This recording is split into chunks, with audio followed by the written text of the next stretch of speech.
The stagecoach thundered across a dusty road, carrying a secret no one in the sleepy town of Redwood could have seen coming. In that rickety wooden carriage, Clara Hastings clutched two squirming bundles, her twin toddlers, while the wheels of fate ground forward. She had come all this way to marry a stranger who had promised her security and a fresh start.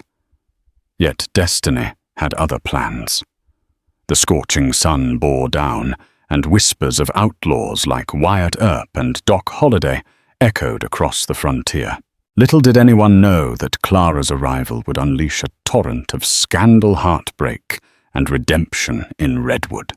In the year 1879, Redwood was little more than a dusty outpost straddling the boundary between law and lawlessness. Over the past few years, news of gold mines and cattle booms had swelled the population as people across the country ventured west in search of riches or a fresh start. Pinewood cabins dotted the rolling foothills, while the main street was lined with establishments that spoke of hard work, faith, and, at times, fleeting pleasures. A modest general store, a saloon called the Broken Barrel, a tiny schoolhouse, and a single doctor's clinic that struggled to keep pace with the perils of frontier living. Rumor had it Wyatt Earp and his brothers had once passed through Redwood on their way to Tombstone, seeking to carve order out of chaos. Though the Earps never stayed long, their name had clung to Redwood's identity, leaving folks both proud and wary of the law's tenuous grip. It was into this stark, sun-scorched town that Clara Hastings arrived. The townspeople were used to mail-order brides, stepping off dusty stagecoaches, each one with its own story of heartbreak, hope, or desperation. But this time, the hush that fell over Redwood's main street was not merely the curiosity of onlookers. It was the sight of two small children, wide-eyed twins, peeking out from beneath the brim of Clara's hat, that truly set tongues wagging. By day's end, Redwood was abuzz with talk of the newcomer, her mysterious past, and the fiancé who awaited her arrival. Clara Hastings had been raised in a small farming community in Ohio, where the soil was rich but life was unrelentingly harsh. Her father had fallen ill when she was just a child, leaving her mother to manage the farm alone. Determined to forge a better path, Clara spent her youth studying whatever texts she could find. She devoured books on midwifery, medical remedies, and housekeeping, hoping to develop skills that could secure her place in a changing world. When she married a traveling merchant at 19, she was eager for adventure and the promise of a comfortable future. But that marriage ended in tragedy. He passed away in a freak accident the winter her twins were born, leaving Clara alone, widowed, and grappling with questions she did not know how to answer. Deeply in debt, she found an advertisement for a mail-order bride pinned to a church bulletin. It promised stability and a quiet life in a growing western town. With 2 infants to care for and no extended family willing to shoulder her burden, Clara prayed the advertisement's author was a decent man who would accept her children. Throughout her journey from Ohio, Clara repeated the name of her groom-to-be in her thoughts. Phineas McCall. His letters had been formal but not cold, describing a humble home, a small ranch on the outskirts of Redwood, and a gentle nature. The promise of safety comforted her during long nights on the trail. Though she felt fear creeping in at every mile, Clara resolved to reach Redwood for the sake of her children's futures, whatever that might look like when she finally arrived. The stagecoach rattled and groaned as it pulled into Redwood on a sweltering afternoon. Dust clouds billowed in its wake, and the driver, wearing a sweat-stained hat, hollered to the local stable boy to tend the horses. Clara braced herself for the stares she knew would come. She lifted her twins, Sarah and Simon, off the worn leather seat and prepared to step down. Townswomen paused on wooden sidewalks, their eyes flicking from Clara's slender frame to the two children clinging to her skirts. Some faces held concern, others curiosity, and a few barely masked disapproval. Word travelled fast in Redwood, and by the time Clara's heeled boots struck the dirt, several curious onlookers had gathered. "Miss Hastings." A man's voice, a bit higher than she expected, called out. She turned her heart, hammering. There stood a lanky figure with a neatly trimmed moustache. His clothes were clean but worn, and he shifted his weight from foot to foot as though he were caught between excitement and unease. "Yes," Clara managed, smoothing a trembling hand over Sarah's hair. "And you must be Phineas McCall," he said, tipping his hat. His eyes roamed over Clara, then the twins, lingering a beat too long on the children.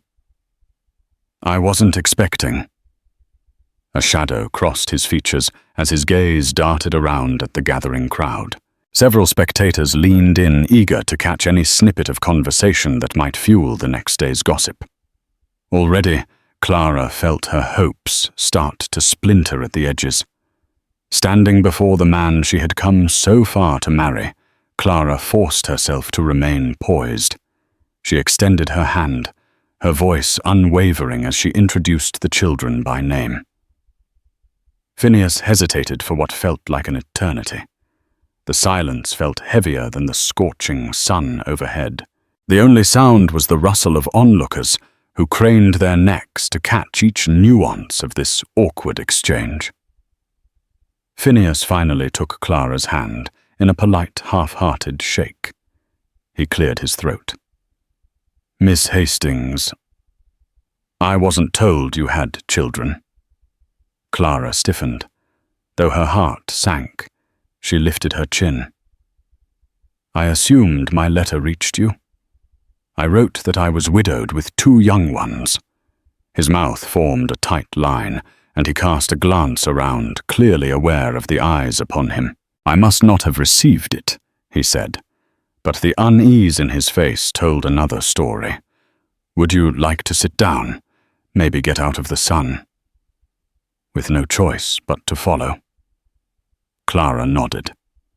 The small cluster of townsfolk parted, letting Phineas lead her toward the Broken Barrel Saloon, which doubled as a dusty cafe in the daytime. A few whispered exchanges crackled in the air behind them. Already the question of how Phineas would respond to the unexpected children rippled through Redwood. Clara felt the weight of judgment pressing in on her from every angle. The sense of hope she had harbored for so long began to wither. Inside the Broken Barrel Saloon, the dim light offered relief from the relentless heat outside. Square wooden tables bore the scars of countless patron brawls and spilled drinks. A bartender named Rufus, barrel-chested with a craggy face, peered at Clara and the children curiously. A pair of old-timers in the corner paused mid-conversation, their whispers momentarily hushed by the new arrivals. Phineas led the way to a corner table, practically hiding from the other patrons. His mind seemed to race as he offered Clara a seat. The twins, wide-eyed and fussy from the heat, clung to her, forcing Phineas to shuffle aside a chair to accommodate them. He tried a thin smile, which did little to mask his apprehension. "Look," he began, keeping his voice low. "I don't mean to be unkind, Miss Hastings, but this is quite the surprise." His gaze flicked between the twins who were now quietly playing with the folds of Clara's skirt. Clara swallowed hard. "I understand, Mr. McCall, but I wrote to you explaining my situation. I have the letter here." She reached into her small travel bag, rummaging past a worn children's toy and a battered copy of the good book. "No need." Phineas snapped his tone, betraying his frustration. He forced a polite, if strained, composure. "Perhaps we can talk more privately. My ranch is just a mile up the road. We should go there and discuss our arrangement." Though Clara managed a nod, a cold wave of dread washed over her. Something told her this conversation would not go in her favor. Barely an hour passed before Phineas had borrowed a small buckboard wagon from a neighbor and loaded Clara's trunk in the back. The sight of the children now napping in Clara's arms after their long journey seemed to unnerve him further. He climbed up to the driver's bench stiffly, as though each step required conscious effort. Clara settled in beside him. The children nestled close while the wagon jolted forward along a rutted dirt path. The ride to Phineas's ranch was quiet and tense. Gnarled mesquite trees lined the route, and the heat shimmered in the distance. Occasionally, a hawk's cry would punctuate the silence, or the roll of wagon wheels would jolt the twins awake. Phineas offered no conversation.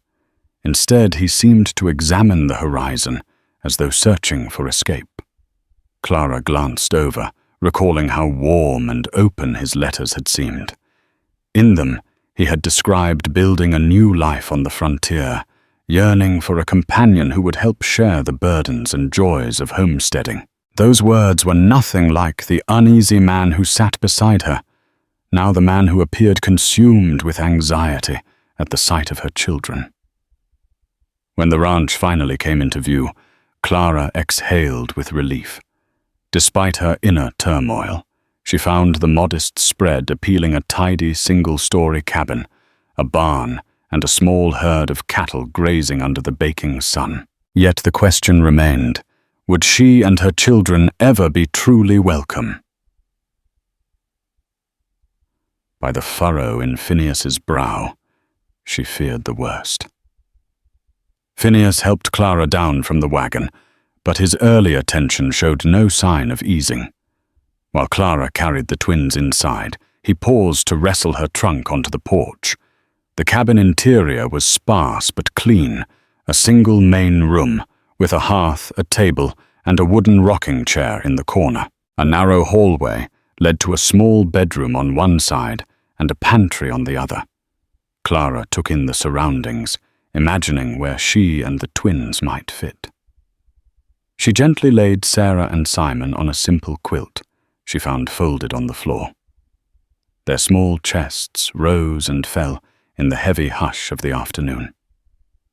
Phineas lingered near the threshold, as though deciding whether to step further inside or simply walk away. McCall. Clara began, trying not to let her voice tremble. I understand this is a shock, but please know I only came because... He raised a hand, halting her. The letter you mentioned, I never saw it. Perhaps it got lost in the mail or stolen along the way. His attempt at diplomacy didn't mask the frustration in his voice. I'm not prepared to raise 2 children, Miss Hastings. This was not the arrangement we discussed initially. Clara braced herself. I can do most of the child-rearing on my own, she insisted. I'm skilled in housekeeping and some nursing. I only hope for a chance. But Phineas turned away, jaw clenched. I need time to think, he muttered. Then he stepped out onto the porch and closed the door gently behind him, leaving Clara feeling as though she was intruding on a life she no longer believed she could share. News travels fast in small towns, and Redwood was no exception. By sundown, nearly everyone knew about the new mail-order bride who arrived with twins, the shell-shocked groom, and the hush that hung between them. Many folks were eager for tidbits, but one man's interest was driven by compassion, not curiosity. Dr. James Monroe Redwood's widowed physician learned of Clara's predicament from a patient who had witnessed the scene at the saloon. Tall and broad-shouldered with gentle, intelligent eyes, Dr. Monroe had arrived in Redwood a few years prior, intent on bringing proper medical care to the frontier. Some whispered he was running from the grief of losing his wife to illness in St. Louis. Others believed he was simply searching for a place to make a fresh start. Whatever the reason, Redwood had come to rely on his expertise from childbirth to bullet wounds. That evening, after treating a ranch hand's sprained ankle, Dr. Monroe slipped into the Broken Barrel for a quick meal. Instead of the usual rowdiness, he found the saloon abuzz about the new arrival. Dr. Monroe, overhearing the talk, frowned at the jokes and barbed gossip swirling around Clara's circumstances. He had seen enough tragedy to know how vulnerable a woman, especially a mother with young children, could be in a place like Redwood if her future was uncertain. A seed of concern took root in his mind. Without a second thought, he made plans to check on Phineas and Clara the next day. Perhaps he mused there was some way he could help. Nightfall brought cool relief to the ranch, but it did little to calm the uneasy tension between Clara and Phineas. The twins, still on edge from days of travel and the sudden change in environment, cried fitfully in the dim lantern light. Clara worked tirelessly to soothe them, singing soft lullabies she learned in her Ohio church. Yet each wail and whimper seemed to strike a nerve in Phineas, whose expression darkened with every passing moment. They sat at the small kitchen table, silent, except for the children's whimpers. Clara had cooked a simple stew with whatever she found in the sparse pantry, but Phineas ate mechanically, his gaze fixed on something beyond her, beyond this entire situation.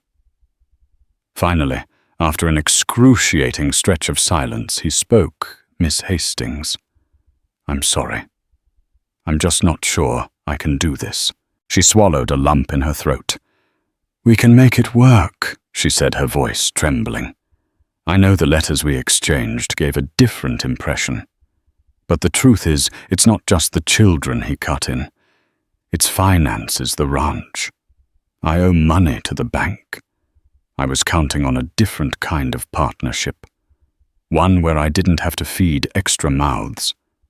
His bluntness stung, but Clara forced herself to remain calm. "Phineas, I know how to run a household. I can manage the books, maybe even help with ranch work if needed. The children won't be a burden." But he only shook his head. Weariness etched into his features. "I need time," he repeated. "I can't promise anything right now." And with that, he stood and retreated to his bedroom, leaving Clara alone at the table, tears welling in her eyes as the twins finally drifted to sleep. The next day dawned in a haze of subdued hope for Clara. She rose early, determined to prove her worth on the ranch. While the twins slept, she ventured into the yard to gather water from the well and start breakfast. She was just about to head back inside when she heard hoofbeats approaching. A neighbor, Jacob Larson, slowed his horse near the cabin. "Mornin', miss," he said, tipping his hat. "Heard you were new here. I came to speak with Phineas about the cattle." His eyes flicked uncertainly to her children, now peering out from behind the door. Clara tried to smile. "He's inside," she said. "I'll fetch him." But Phineas appeared on the porch before she could move. "Jacob," he said, crossing his arms. "We'll talk in the barn." He barely spared Clara a glance as he motioned for his neighbor to follow. Clara swallowed her disappointment and went about her chores. She scrubbed the dishes, tried to coax the children to eat, and tidied the cabin. Though she worked diligently, the atmosphere remained thick with uncertainty. Every time Phineas glanced in her direction, she saw calculation in his eyes, as though he weighed the cost and benefit of keeping her around. She forced a bright face when she offered him coffee and biscuits later that morning. He accepted wordlessly, then resumed pacing around the kitchen, occasionally consulting a ledger with furrowed brows. Over and over, Clara prayed for a miracle, something to soften his heart and give them a chance. Mid-morning brought a knock at the door, accompanied by a warm voice calling out, "Phineas, it's Dr. Munro. Thought I'd stop by." Phineas paused in his pacing. "Come in," he said, sounding none too pleased about the interruption. The doctor stepped into the cabin, dressed in a plain vest and trousers, carrying a worn leather bag. His kind eyes immediately found Clara, and he offered a slight bow. "Good day, ma'am," he said. "I take it you must be Miss Hastings." Clara nodded, relieved by the friendly tone. "Yes, doctor. I've only just arrived." "Welcome to Redwood."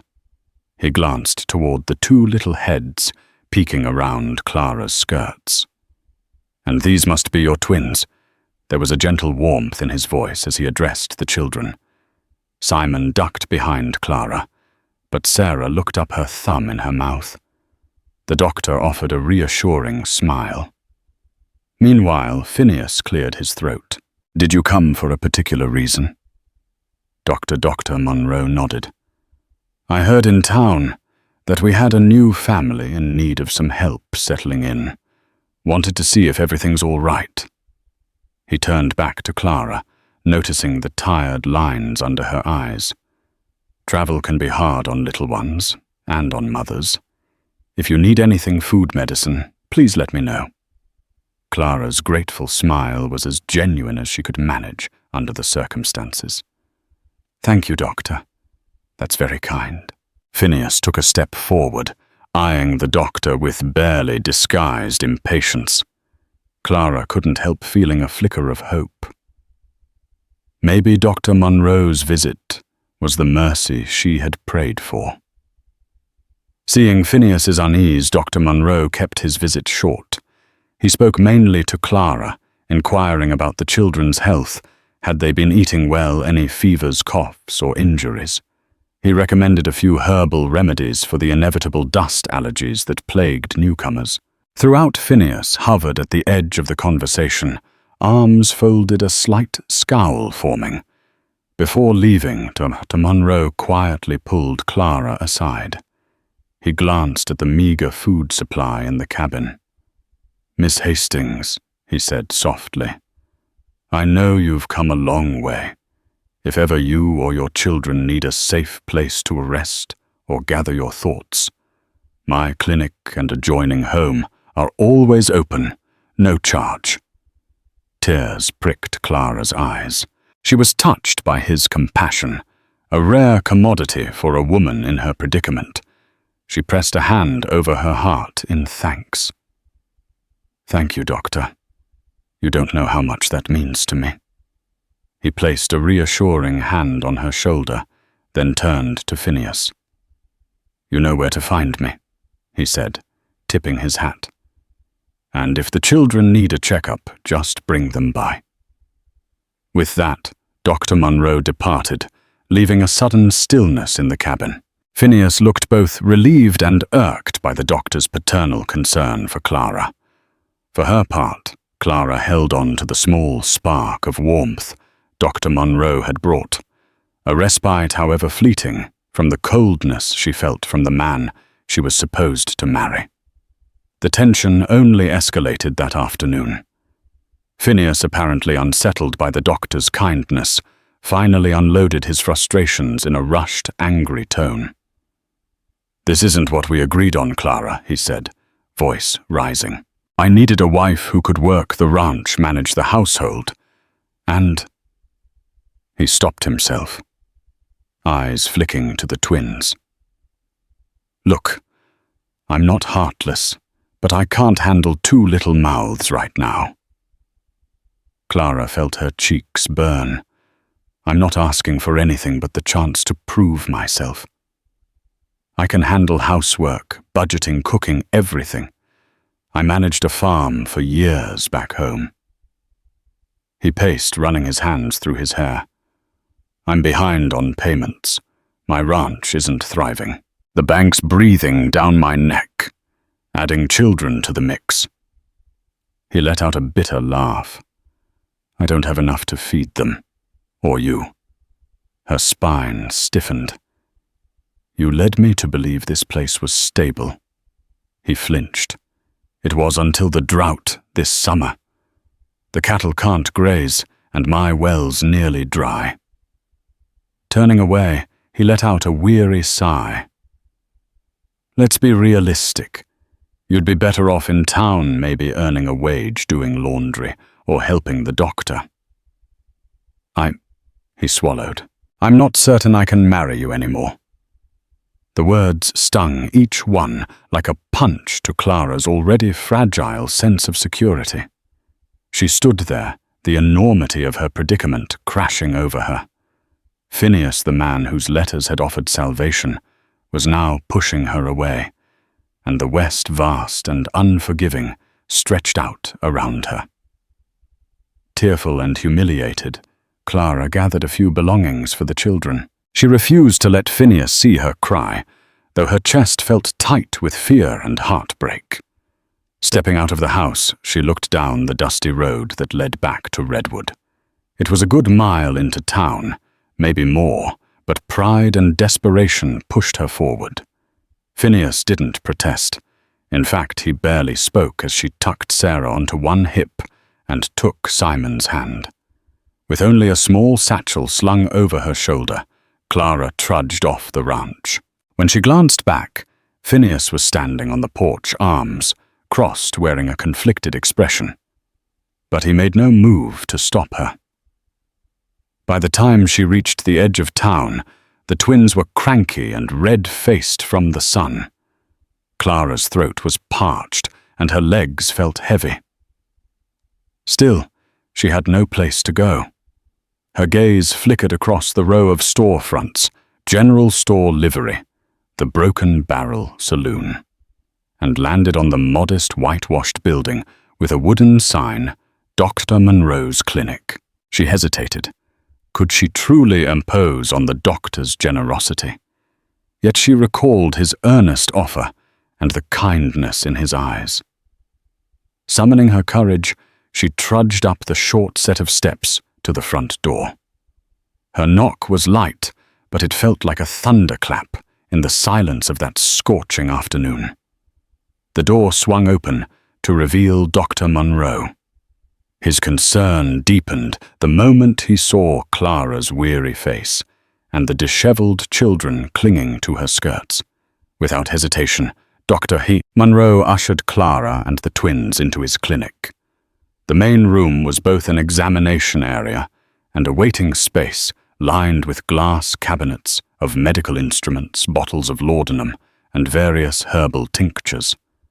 In the adjacent room, a small kitchen and cot revealed the doctor's private living quarters, humble but comfortable enough.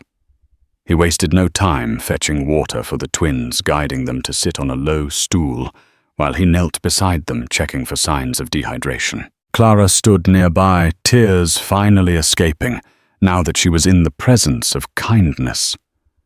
"What happened?" he asked gently. She pressed her lips together, struggling to steady her voice. "Phineas, he doesn't want us."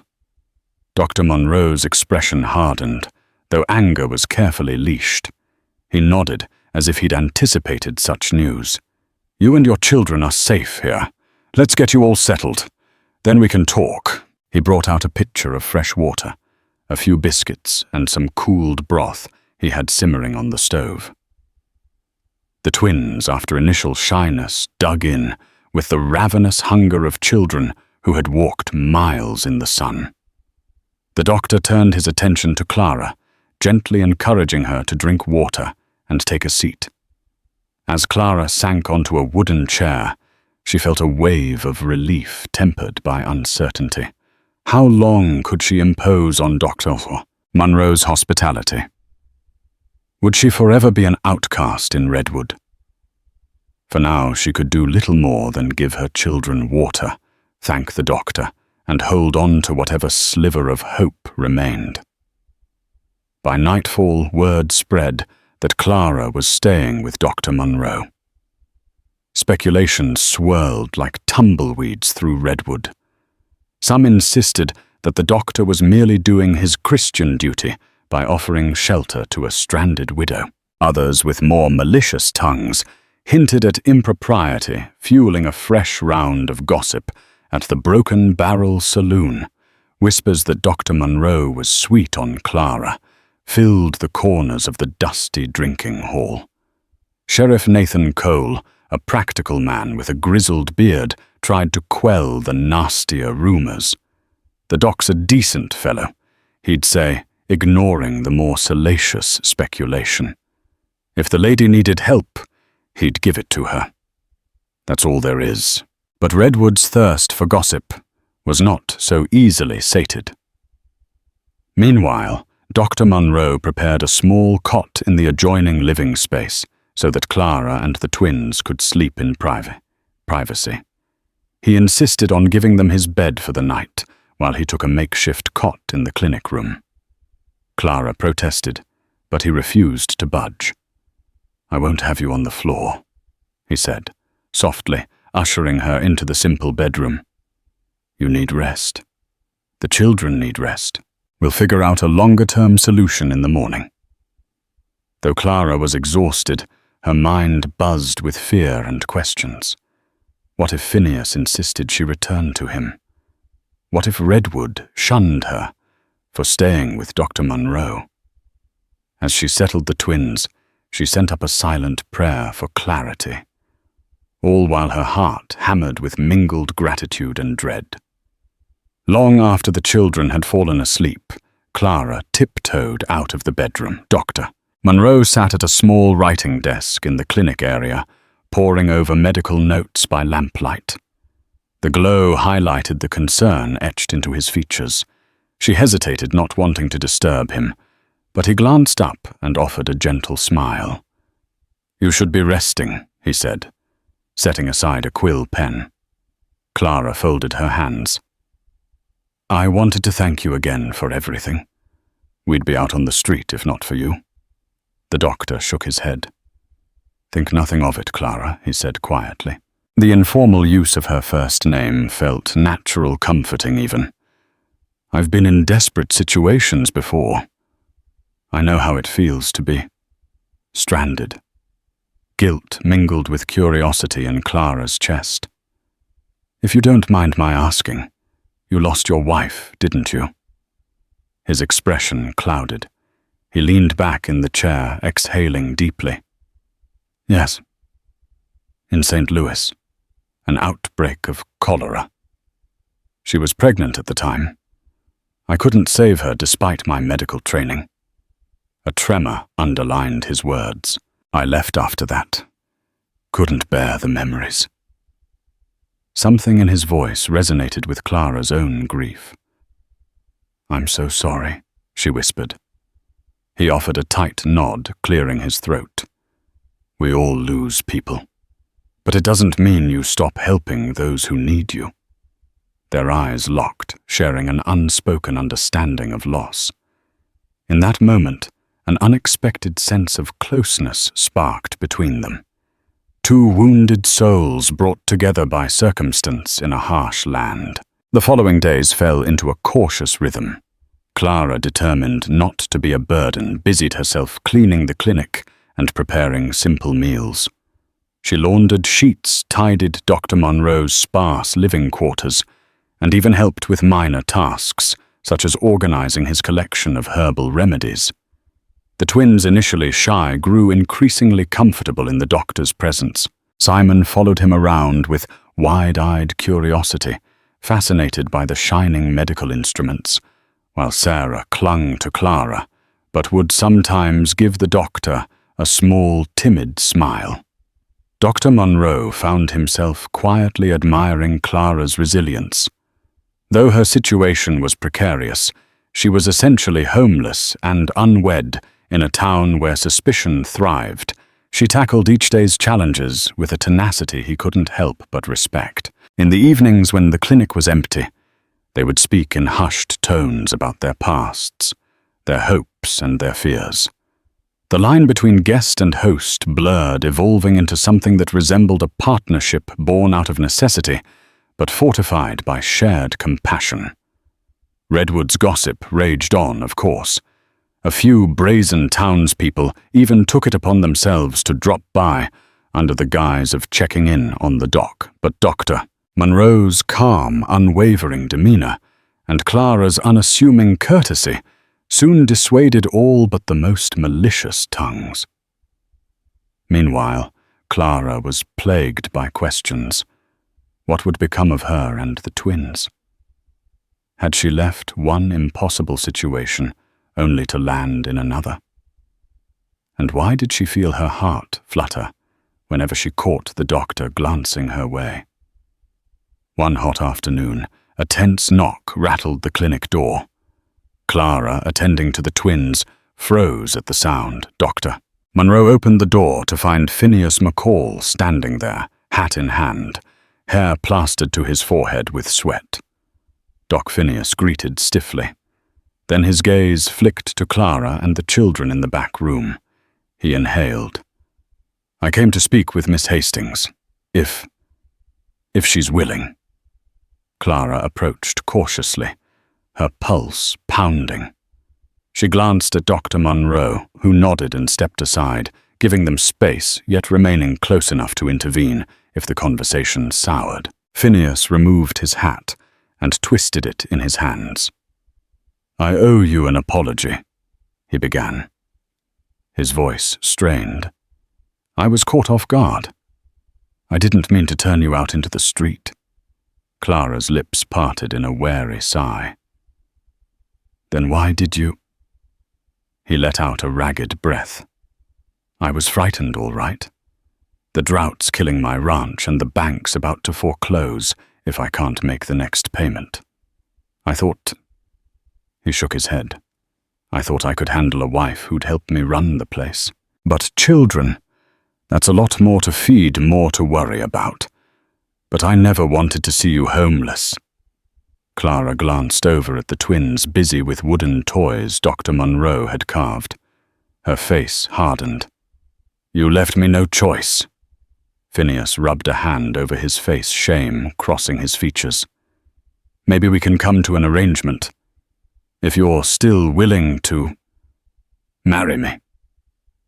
Phineas's offer hung in the air, a thread of possibility tinged with uncertainty. Clara folded her arms protectively. "Why the change of heart?" He studied the floor. "I spoke with a neighbor who reminded me of the winter we lost half the cattle. If I'd had someone reliable in the house, maybe we could have done better. Also, rumors are swirling around town about you staying here with the doc. I didn't want people believing I'd abandoned my fiancée." The words stung, revealing he cared more about his reputation and convenience than he did about Clara or the twins.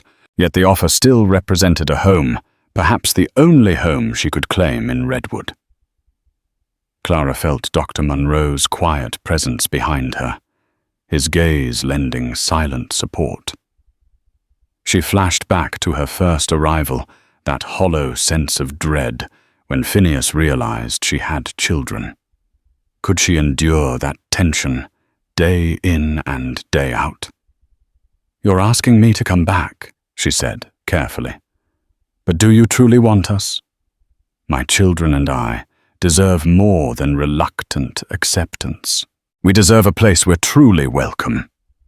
Phineas bristled, but he nodded. "I'll try Clara. If we marry, I promise I won't turn you out again." Her heart wavered. Was this the security she had traveled so far to find, or just another trap? As the silence lengthened, Dr. Monroe watched her with concern, his mind teeming with thoughts and unspoken feelings. Clara stood at a fork in the road, uncertain which path offered salvation and which led to ruin. That night, Clara paced the length of Dr. Monroe's humble living area, her mind churning. The twins slept soundly in the small bedroom, leaving her alone with her troubled thoughts. A single lantern cast flickering shadows on the walls. Dr. Monroe emerged from the clinic, side exhaustion etched into his features from a day of treating a miner's broken leg. He offered a soft smile. "You look like you have the weight of the world on your shoulders." She sank into a chair, exhaling. I don't know what to do. Phineas, he's asked me to marry him again. But I don't trust his motives. The doctor rested a hand on the back of a chair across from her, uncertain whether to sit. And you think you have to say yes? Because you have no other options? She closed her eyes, tears threatening to spill. I've got 2 small children. No steady income. If I refuse him, what? Then I can't live off your kindness forever. For a moment, Dr. Monroe considered his next words carefully. Clara, I won't let you or the children go hungry or homeless. If Phineas isn't the right choice, don't bind yourself to him out of desperation. Her gaze rose to meet his, a wave of gratitude and something deeper stirring in her. Yet she couldn't dismiss the practicality of Phineas's offer. If the bank foreclosed, would she be cast aside again? She realized with a sinking heart that there might be no easy answer in this merciless frontier. While Clara wrestled with her decision, Redwood's population split into camps. Some sided with Phineas, claiming a mail-order bride had no right to be picky, especially one who showed up unannounced with children. Others, moved by Clara's circumstances, said Phineas was wrong to spurn a woman so vulnerable in a place as harsh as Redwood. And then there were those who watched Dr. Monroe's kindness with keen interest, whispering that perhaps the doctor held affections for Clara, and that maybe his interest wasn't purely humanitarian. At the general store, a group of women discreetly gathered, including Mary Roberts, the blacksmith's wife, and Ruth Carver, an outspoken schoolteacher. Mary pointed to the children's clothing that Clara was washing in a basin out back. Poor things, they look half-starved, she murmured. That man Phineas should be ashamed of himself. Ruth, known for her progressive views, nodded. Clara was honest in her letters. He's just backpedaling. If that's the sort of man he is, maybe she's better off without him. Meanwhile, at the Broken Barrel Saloon, Phineas faced rougher criticism and the occasional jeer. Couldn't handle a couple of tykes, eh? Teased one drunk ranch hand. Phineas gritted his teeth, but he knew defending himself meant admitting he wasn't prepared financially or emotionally for instant fatherhood. The forced grin on his face revealed more fear than pride. Into this discord stepped Dr. Monroe, who continued about his daily medical rounds with quiet dignity. If folks asked about Clara, he only replied that he was helping a mother and her children in need, nothing more. Yet his clear devotion to her well-being only fueled rumors that something more personal lay beneath his concern. Days passed, and Phineas's patience began wearing thin. He insisted Clara make a decision, warning that the bank could foreclose at any time, and if she wanted any claim to the ranch, they'd best marry soon. Torn between fear of a precarious life and lingering suspicion that Phineas would never truly accept her children, Clara delayed giving him an answer. One sultry evening after returning from a house call, Dr. Monroe found Clara alone in the clinic. The twins were playing with wooden blocks in the next room, oblivious to the adult conversation. The doctor cleared his throat, his cheeks slightly flushed. Clara, I need to speak with you. She looked up, noting the tension in his face. Is something wrong? He paused, gathering his courage. I can't stand by and watch you marry a man who doesn't appreciate who you are. Nor can I see those children grow up under the shadow of his resentment. You deserve better. Her heart hammered. What are you saying? He inhaled deeply, as though steeling himself for battle. I'm saying that if you can't find a better way, I would be honored to marry you.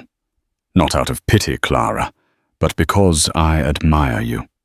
And I care for you. I won't pretend it's only to keep you off the streets, though that's part of it. It's also because I believe we could build something good together. Clara felt the room spin. Shock and a sudden, inexplicable surge of relief washed over her. Could his words be real? Or was this another desperate arrangement in a desperate town? That night, Clara didn't sleep. She sat by the window of the clinic's spare bedroom, gazing at the moonlit street, replaying Dr. Monroe's quiet, heartfelt proposal in her mind. Unlike Phineas's offer laced with guilt and practicality, the doctor's words resonated with genuine respect and compassion. But it all felt impossible. She had come to Redwood for Phineas, not for another man. Would the town see it as scandalous for her to wed Dr. Monroe so soon? She recalled how tenderly he cared for the twins, how gentle he was with her feelings, how he listened without judgment. She also recognized that his grief for his lost wife made him all the more protective of those in need. And as she thought back on Phineas, with his constant talk of finances and reluctance to embrace her children, her choice crystallized. When dawn broke, she found Dr. Monroe preparing coffee in the small kitchen. Sarah and Simon were tugging at his coat, hoping for a taste of the sugar lumps he occasionally kept for medical mixtures. Clara took a breath. "Doctor." "James," she corrected herself, stepping closer. "If your offer still stands, I accept. I want to be your wife." He exhaled, his face brightening with relief and something close to joy. "Then let's make it so," he said simply, taking her hand. Later that afternoon, they stood before Sheriff Cole, who performed the ceremony in the clinic's front room. A handful of townspeople gathered quietly, including a flustered Phineas, too late to claim what he'd so carelessly cast aside. And in that moment, with the twins clutching Clara's skirts, she discovered that the life she had feared might be over was in fact just beginning. Dear reader, the main arc of Clara's journey, arriving as a mail-order bride, being rejected, and then finding solace in a widowed doctor's proposal, culminated in a small, heartfelt wedding that left Redwood buzzing for weeks. However, life on the frontier did not grant happily ever afters without challenge. Though Clara and Dr. James Monroe sealed their vows that day, what followed was a new chapter laden with twists, triumphs, and testing moments that would forge their bond even stronger. Let us continue then to see how this family grew into the promise Clara once believed she had lost. In a single afternoon, Clara went from cast-off fiancée to the wife of the town's respected doctor. As she and James exchanged quiet vows, the children watched with wide-eyed curiosity. Sheriff Cole, ever pragmatic, delivered a no-frills ceremony, concluding with a simple directive, "I now pronounce you husband and wife. May the good Lord guide you." A smattering of townsfolk had slipped into the clinic to witness the event. Mary Roberts dabbed a tear from her eye, and Ruth Carver clutched her hands to her chest, clearly delighted by the romance of it all. Yet not everyone shared in the sentiment. Phineas stood at the back, his hat held awkwardly, a grim expression etched into his features. Though the wedding was small and unadorned, gossip turned it into the sensation of Redwood. Some insisted Dr.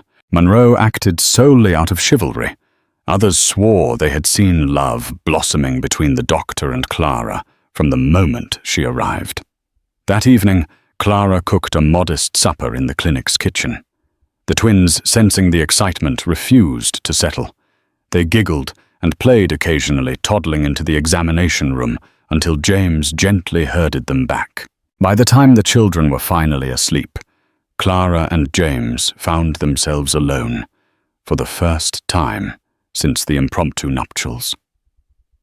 Seated at the small kitchen table, they sipped weak tea, each of them feeling the weight of this new reality. Marriage was an enormous step, especially for two people carrying scars of grief and hardship. But in the hush of that evening, with the moonlight spilling through the window, An unspoken peace descended. They had chosen each other not merely for survival, but for the shared desire to heal and create a home. No sooner had they settled into married life than Phineas appeared again. He arrived early one morning, his face pale, a letter in hand. Clara, adjusting her apron, greeted him at the clinic door. Her heart sank at the sight of the man who had so deeply wounded her trust. "Clara, Mrs. Monroe," he stammered, bowing slightly in an awkward gesture of respect. "Could I speak to you and the doc for a moment?" Reluctantly, Clara led him inside, where James was tending to a ledger of medical expenses. Phineas cleared his throat, his gaze flickering to a small crate of children's toys in the corner. "I came to say I'm leaving. Redwood." Phineas began, his voice unsteady. "The bank has foreclosed on my ranch. I lost the cattle. There's nothing left for me here." Clara felt a pang of sorrow for him, remembering that not so long ago she had planned to share that ranch and perhaps her life with him. James remained watchful, but silent, letting Phineas speak. "I'm truly sorry for everything." Phineas continued, clasping the letter in his hands. "You deserved better. Clara, better than I could give." He turned to James, nodding stiffly. "You're a good man, Doctor. I'm glad Clara has someone who'll care for her and the twins." A silence lingered heavy, with unspoken regrets and acceptance. Finally, Clara mustered a quiet kindness. "I hope you find what you're looking for, Phineas. I truly do." He exhaled, relief and sadness blending. Then he placed the letter on the table, an overdue final notice from the bank, and left without further ceremony. The dust kicked up by his departing horse lingered in the air like a fleeting echo of past mistakes. For Clara, that letter was a poignant reminder of how close she and her children had come to ruin. For James, it was a testament to how quickly circumstances could shift on the frontier. They stood side by side, absorbing the final page of a story that had almost ended differently. In its place, a new chapter was unfolding, one they would write together. In the weeks that followed, Clara embraced her role as both mother and doctor's wife. She managed the day-to-day chores, cooking, cleaning, and tidying the clinic's waiting area. James, touched by her efficiency, sometimes found her reorganizing his medical tools or studying his anatomy books with cautious fascination. "I'd like to learn more," she confided one afternoon, as the twins napped. "I studied a bit of midwifery back home. Maybe I could help you with patients, at least the simpler cases." James raised an eyebrow, considering. "Most folks around here have never seen a female nurse, let alone a midwife, but that doesn't mean it couldn't be a great help. We have a lot of ranchers' wives who might prefer a woman's presence during childbirth." Her smile spread slowly, like the warmth of dawn. "I can't just stay idle, and I do want to contribute." So began a humble apprenticeship of sorts. Clara learned how to bandage wounds, prepare medicinal herbs, and soothe a frightened child who came in with a scorpion sting. When emergencies arose, like a ranch hand kicked by a horse or a miner falling ill with fever, Clara stood beside James, handing him supplies and offering comforting words to patients. Her gentle presence and the twins' playful squeals helped transform the clinic into a more welcoming space. Outside the clinic, Redwood continued to evolve. Mary Roberts's blacksmithing business thrived, and Ruth Carver expanded her schoolhouse to accommodate new families. The settlement remained a rugged place susceptible to droughts and swindlers. But there was a growing sense of community, one that recognized the importance of caring for its neighbors. And for Clara, that sense of belonging was worth more than any ranch or dusty promise of gold. just as life began to settle, an influenza outbreak swept through Redwood. It started with a few fevers, then quickly overwhelmed households. Fear gripped the town. James rode out daily to tend to patients often returning exhausted. In his absence, Clara took charge of the clinic. She brewed herbal teas, cooled burning foreheads, and comforted the sick. Even the townsfolk who once whispered about her now called her the doc's angel. Then Sarah fell ill. Feverish and weak, she frightened Clara like nothing before. With James away, Clara leaned on everything she'd learned hydrating. Sarah cooling her skin and praying through the night. By dawn, the fever broke. Clara wept in relief. When James returned, he wrapped her in his arms, shaken by how close they'd come to loss. They both knew in the unforgiving West hardship was certain, but their love and unity would always carry them through. When the influenza outbreak finally eased, Redwood emerged changed. Grief had forged stronger bonds among neighbors. While Dr. James Monroe was praised for his tireless care, Clara's quiet heroism didn't go unnoticed. Her calm presence, nursing skills, and devotion to patients earned her respect even from former skeptics. One morning, Mary Roberts knocked on the clinic door with a warm smile and a basket of bread. "For all you've done for all of us," she said. Clara, touched, accepted the gift. This wasn't just gratitude, it was belonging. Later that week, Ruth Carver arrived with news of a fundraiser to repair the schoolhouse roof. "There'll be music and dancing," she said, "and we'd love for you and the doctor to come." Clara hesitated, but smiled. Once an outsider, she was now part of something greater. A town that had accepted her, not just as a wife or mother, but as a vital piece of its heart. The schoolhouse fundraiser dawned with clear skies and high spirits. Townsfolk gathered behind the school, stringing lanterns and setting up tables. Clara brought a few homemade pies, hoping they'd please the crowd. James arrived later in his best shirt, still weary from morning rounds, but smiling warmly when he saw Clara. A fiddler and banjo player struck up lively tunes, and Ruth Carver soon pulled James aside. "We need our doctor and his wife to open the dance," she teased. Blushing, Clara let James lead her onto the grass. The music swept them into a cheerful circle, laughter and clapping rising around them. Sarah and Simon clapped in delight from the sidelines, their joy infectious.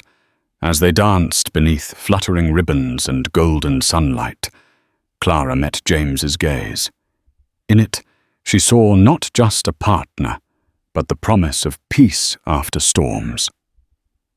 The hardships, rejection, and uncertainty of her past seemed to fade beneath the joy of this moment. They were no longer survivors clinging to hope. They were a family embraced by a town that had once doubted her. And as the music played on, Clara realized she hadn't just found shelter. She had found a future. Life in Redwood grew richer with Clara and James's presence, but the frontier never stayed calm for long. Word spread of nearby raids and lawlessness. Names like Billy the Kid and the Pinkertons stirred up old fears. Even peaceful Redwood wasn't immune. One evening, a bloodied stranger arrived at the clinic, claiming to be a courier robbed on the open road. Clara kept the twins in the next room, while James tended the man's bullet wound. In a fevered daze, he muttered about outlaws and stolen documents. Alarmed, they contacted Sheriff Cole, who confirmed the man had been carrying important railroad deeds documents that in the wrong hands could stir dangerous conflict. Over the following weeks, violence edged closer. More patients came in with injuries, tied to the spreading unrest. Clara, once preoccupied with survival, now worried every time James rode out on house calls. Yet through it all, their bond deepened. The danger only reinforced what they already knew. In this wild land of shifting fortunes, love and family were their truest anchors. Seasons passed, each bringing fresh trials, floods, drought, dust storms, and bitter winters. But Clara and James weathered them side by side. Their clinic became more than a place of healing. It was a cornerstone of community. People came not only for remedies, but for warmth, advice, and a slice of Clara's pie. The twins flourished. Sarah showed a gentle nature, often trailing her mother with makeshift bandages. Simon's curiosity led him to the blacksmith's forge, peppering the workers with questions. One spring morning, James invited Sheriff Cole Mary Roberts and Ruth Carver to the clinic. Clara served tea, her cheeks pink with excitement. Once everyone was seated, James smiled and took Clara's hand. "We wanted to share some news. You've all become like family to us," he said. "Clara and I are expecting a baby." Cheers and warm wishes filled the room.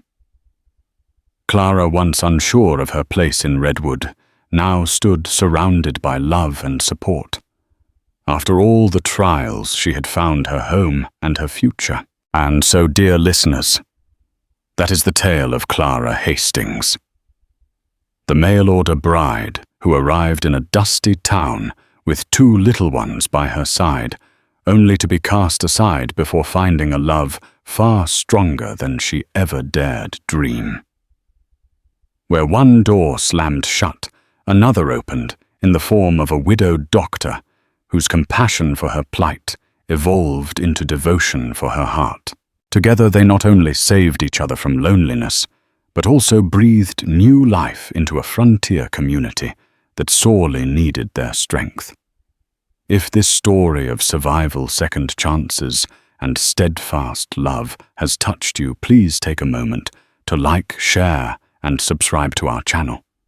Every gesture of support helps us continue bringing you more heartfelt tales from history, folklore, and beyond. Thank you for joining us on this journey. We can't wait to share the next story with you.